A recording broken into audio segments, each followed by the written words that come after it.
It seems obvious to me that world politics will not remain the same after Donald Trump's victory in the presidential elections in the United States for anyone who follows any political trend. However, Donald Trump's victory is precisely the case when world politics began to change even before the moment when the triumph of the former President of the United States became known.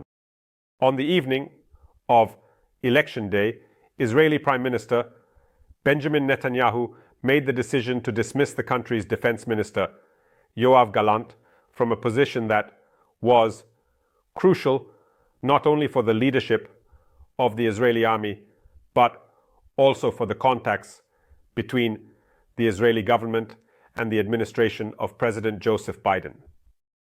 The complicated relationship that Biden has with Netanyahu largely left the Israeli Prime Minister with little hope for any productive business contacts, not so much with Biden himself, but with the American president's entourage.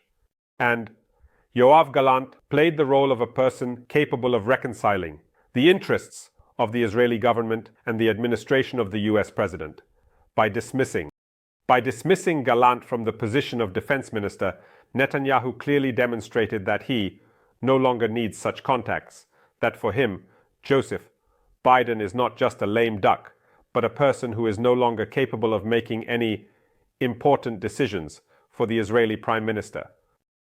Netanyahu and Gallant had other disagreements related to how Israeli policy should develop. I would say the disagreements are fundamental. The Prime Minister of Israel speaks of a war to a victorious end, although it is still unclear what kind of victory for Israel the operation against the terrorist group Hamas in the Gaza Strip should conclude with, and whether it will be possible to achieve the final demilitarization of the terrorist group Hezbollah in Lebanon, given that both groups are using not only the obvious support of the population, but also the support of Iran, which is ready to spend resources to destabilize the situation in the Middle East as proof of its capabilities in confrontation with the United States.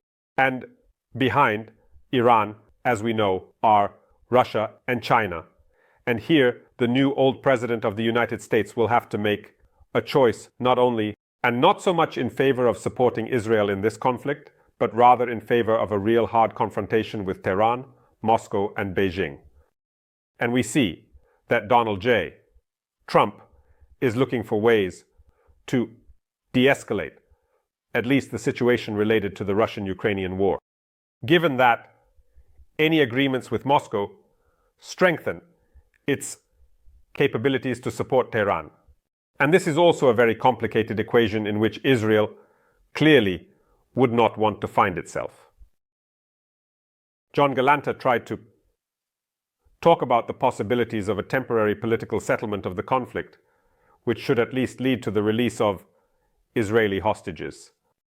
Bidding farewell to the Israel Defense Forces and his fellow citizens as the country's Minister of Defense, he noted that history will not forgive the current leaders of Israel if they fail to free the hostages taken by the terrorist group Hamas on October 7th, 2023.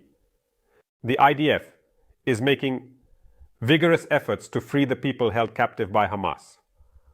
However, we fully understand that military efforts alone are clearly insufficient here, and the possibilities for a political settlement that could lead to the release of a large group of people held in unbearable conditions for more than a year are clearly not in sight. And with the resignation of Yoav Gallant as Israel's defense minister, these possibilities have actually become even fewer. However, the ruling coalition that currently governs Israel has strengthened, which can be called the far-right government of the country, possibly the most right-wing, since the declaration of the independence of the State of Israel on May 14, 1948. But this is clearly not what worries Benjamin Netanyahu right now, who is counting on a symphony of political views between this far-right government of Israel and the administration that Donald Trump will literally be forming starting today.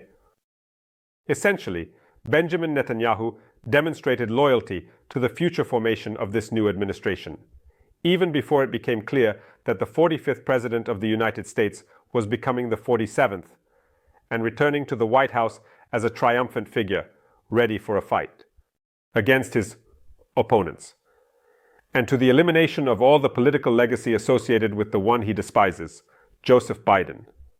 And this, of course, means a radical revision of the course of Middle Eastern settlement, where Biden tried to maneuver and persuade Netanyahu towards the possibility of a political resolution to the conflict, at least in the form of a ceasefire.